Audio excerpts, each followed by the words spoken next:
Vamos falar de um quebra-cabeça que todo gestor em algum momento já enfrentou.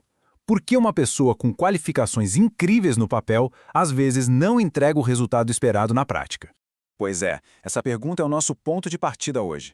A gente vai tentar desvendar por que essa diferença existe e, o mais importante, como é que se pode construir equipes que realmente funcionam, que entregam resultado. Vamos fundo nessa questão. E olha, a resposta para esse dilema todo não é nenhum mistério, não.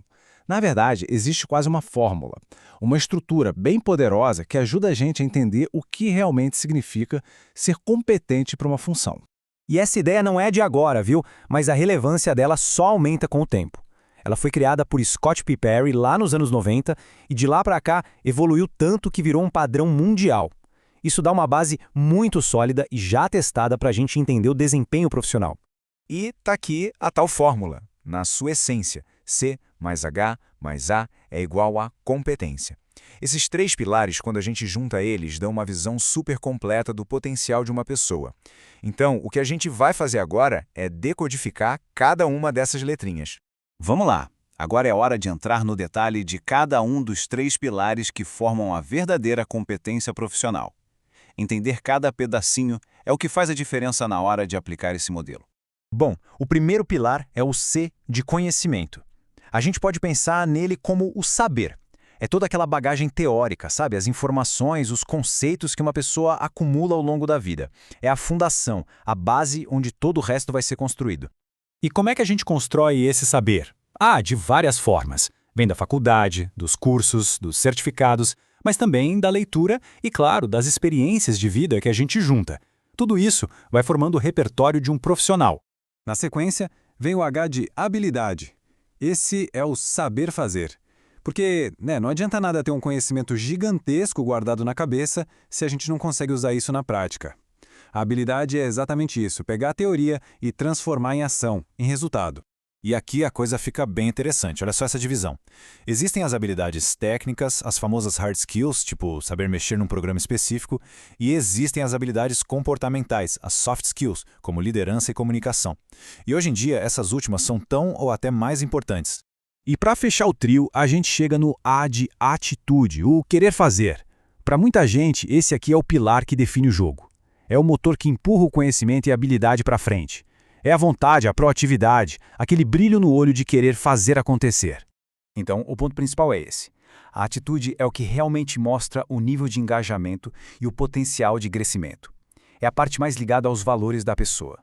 E embora seja a mais difícil de ensinar para alguém, é o que de verdade separa os profissionais bons dos excepcionais. Certo. Agora que a gente já entendeu os três pilares, a pergunta que fica é: por que tudo isso importa tanto? A resposta é que o modelo CH gera um ciclo positivo, com benefícios tanto para a empresa quanto para os próprios profissionais. E essa tabela ilustra perfeitamente esse cenário onde todo mundo ganha. Para as empresas, significa contratar de forma mais inteligente, ter equipes mais engajadas, mais produtivas, e para o profissional se traduz em um crescimento de carreira mais rápido, mais confiança e uma capacidade maior de se adaptar. É bom para todo mundo. Ok, a teoria é ótima, mas como é que a gente traz isso para o nosso dia a dia? Vamos ver como o chá vira uma ferramenta prática, começando por um dos processos mais importantes de qualquer empresa. O processo de contratação é um exemplo perfeito. Em vez de focar só no currículo, o RH pode usar essa estrutura. Primeiro se mapeia o CA ideal para aquela vaga. Depois se avalia cada pilar. O conhecimento com os diplomas, a habilidade com testes práticos e, o mais importante, a atitude com entrevistas que focam no comportamento da pessoa. E não para por aí, não. O chá é uma ferramenta super versátil. Pode ser usada para estruturar avaliações de desempenho, direcionar treinamentos, desenvolver novos líderes e até para tornar as conversas de feedback muito mais objetivas e construtivas. É a base de uma gestão de pessoas mais estratégica. Bom, a gente já entendeu a fórmula e como aplicar.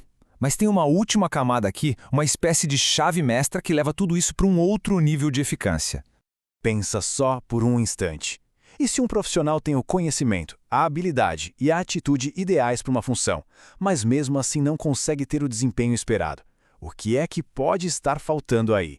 A peça que falta se chama inteligência contextual. É a habilidade de ler o ambiente, sabe? de entender a cultura da empresa, a dinâmica da equipe, os desafios daquele lugar e ajustar o seu próprio chá para aquela realidade específica. É não querer aplicar uma fórmula pronta, mas sim se adaptar. Portanto, a ideia final é que o contexto funciona como um catalisador. Ele não substitui o conhecimento, a habilidade ou a atitude, mas é o que permite que eles sejam aplicados do jeito certo, na hora certa e no lugar certo, para gerar o maior impacto possível.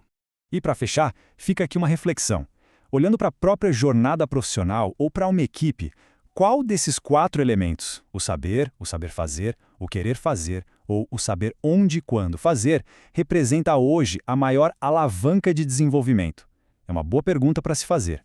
Obrigado por acompanhar.